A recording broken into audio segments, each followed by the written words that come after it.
Make this Diwali extra special with this amazing Rhabdi cake, the Indian version of a tres leches. Rhabdi is originally a thick, sweet milk syrup that accompanies an Indian sweet named Rasmalai. So let's get into the video. For this, first we need to make that thick milk syrup. I'm taking 1 liter of milk and I will let it come to a boil. Do stir occasionally because you don't want the milk at the bottom to get burnt. Also, I am letting this come to a simmer at the lowest flame that my cooker can handle.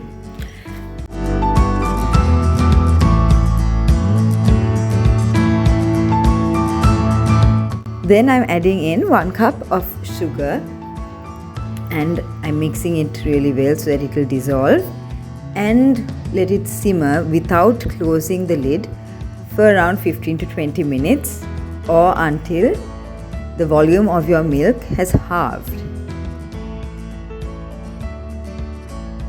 as shown here.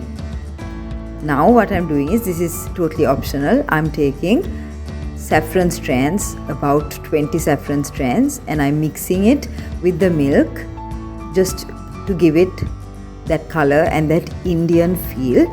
It's totally optional, you can just use yellow food coloring instead. And now you can switch off the cooker. If you're adding yellow food coloring, you can add it towards the very end. But if you're adding saffron strands, it needs time to develop the color. Since it's Diwali, we are going to make an eggless cake. For this, we need 1.5 cups of all-purpose flour, 3/4 cup of powdered sugar, 1 cup of curd, 1/2 cup of vegetable oil, 1 teaspoon of vanilla extract, 1 teaspoon of baking powder and 1/2 teaspoon of baking soda. So just like any other cake, we are first going to combine our vegetable oil with the powdered sugar. If you don't like the flavor of vegetable oil, you can even substitute it for melted butter, but the cake won't be as soft.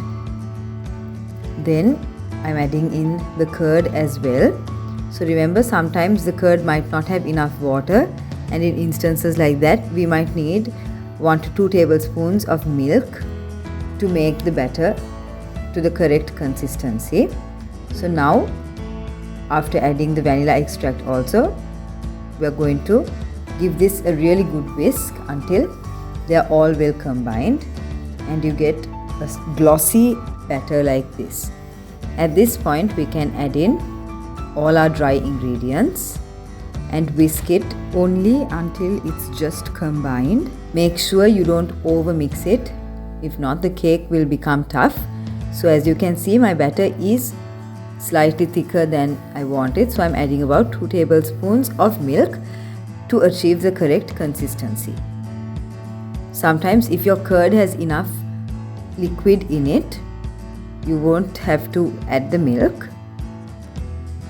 So the batter should be in this sort of consistency, so please look at the kind of consistency. It's not too runny, neither is it too thick. Now we'll transfer this fluffy as ever batter to our baking dish. Today I'm using a 9-inch pie dish because it's prettier to serve it in it. But if you don't have a glass dish like this, you can bake it in a normal cake pan and then serve it in another dish as well.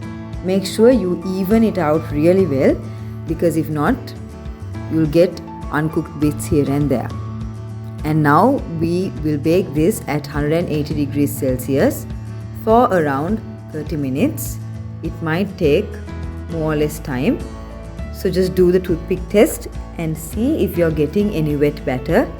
If you're getting just normal cake crumbs, then your cake is cooked properly. Now we obviously need to let this cake soak up all of that delicious milk syrup. So I'm pricking it with a fork, and next I'm pouring the luscious milk syrup that has been sitting in the fridge for some time now. You can use it while it's hot as well, it's up to you. because we'll anyway leave this in the fridge for a minimum of 1 hour. Now let's cut this cake. I'm sorry for butchering this cake in a very ugly way. This cake is best served when it's chilled, so make sure you keep it in the refrigerator for at least 1 hour so that it will be both cold and it will be able to absorb all of that thick syrup. So for decoration today, all of this is completely optional. I'm using chopped up pistachios. You can use any nuts that you prefer, or you can just eat it as it is. Then I'm using dried rose petals. This is just normal rose flowers from my garden. And then a few strands of saffron. Again, this is also optional. And then make sure you pour some of that luscious thick milk syrup. So this soft, moist and delicious cake is ready to be served now. The curd that we used in the cake gives it a slight tanginess that perfectly complements the very sweet Rhabdi that we have made. Serve this delicious Rhabdi cake or the Indian version of Leches this Diwali.